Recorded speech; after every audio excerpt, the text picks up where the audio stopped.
OBE itu kan sebenarnya adalah satu sistem pendidikan yang memastikan pemenuhan atas outcome atau capaian program.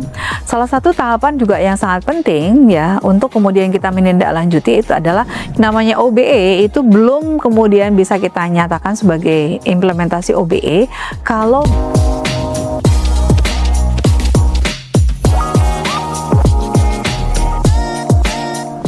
pada dasarnya OBE itu kan sebenarnya adalah satu sistem pendidikan yang memastikan pemenuhan atas outcome atau capaian program begitu ya. Oleh karena itu bahwa semua kegiatan pendidikan itu harus diawali dengan outcome yang jelas begitu. Dalam hal ini kalau di program studi outcome-nya itu adalah berupa capaian pembelajaran lulusan begitu ya.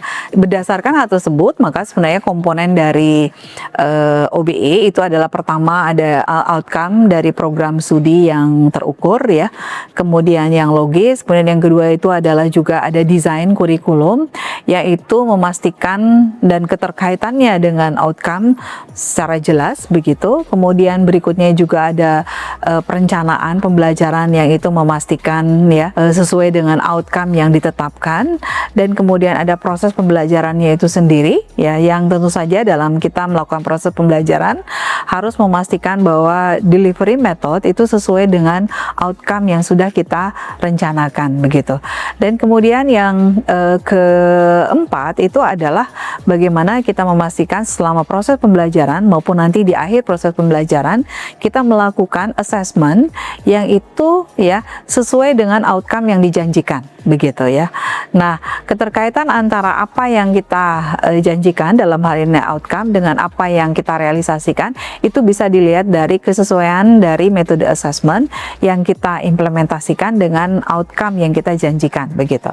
Nah, kemudian hal yang lain juga yang penting di dalam OBE itu adalah bahwa hasil assessment itu tidak cukup hanya kemudian kita umumkan begitu ya sebagai nilai mahasiswa, tapi yang paling penting itu adalah bahwa hasil assessment itu kita jadikan sebagai bahan evaluasi ya, apakah outcome yang kita janjikan itu sudah terpenuhi ya, dan kalau misalnya sudah terpenuhi apakah pemenuhannya itu kita lakukan secara efektif begitu ya.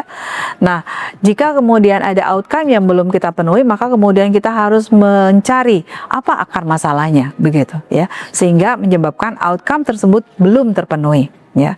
Dari proses evaluasi ini ya, dimana kita kemudian nanti mendapatkan akar masalahnya dari outcome yang belum terpenuhi atau akar masalahnya ketidakefektifan kita memenuhi outcome begitu misalnya.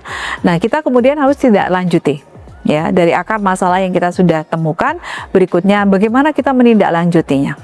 Salah satu tahapan juga yang sangat penting ya untuk kemudian kita menindaklanjuti itu adalah kita juga melakukan benchmarking untuk melihat seperti apa sebenarnya perguruan tinggi yang lain atau program studi yang lain yang sudah mengimplementasikan outcome dengan lebih efektif itu kemudian kita bisa pelajari ya, untuk kemudian coba kita jadikan sebagai best practice ya, dan kemudian sebagai pelajaran untuk kita bisa menindaklanjutinya secara efektif dengan tindak lanjut yang sesuai dengan permasalahannya dan kita laksanakan secara efektif dalam satu sistem penjaminan mutu internal ya yang sistematik.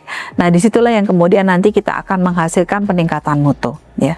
Jadi namanya OBE itu belum kemudian bisa kita nyatakan sebagai implementasi OBE kalau belum menghasilkan peningkatan mutu. Karena inti dari OBE itu adalah sampai kita bisa ya memenuhi outcome secara efektif dan kemudian melakukan atau mendapatkan peningkatan mutu.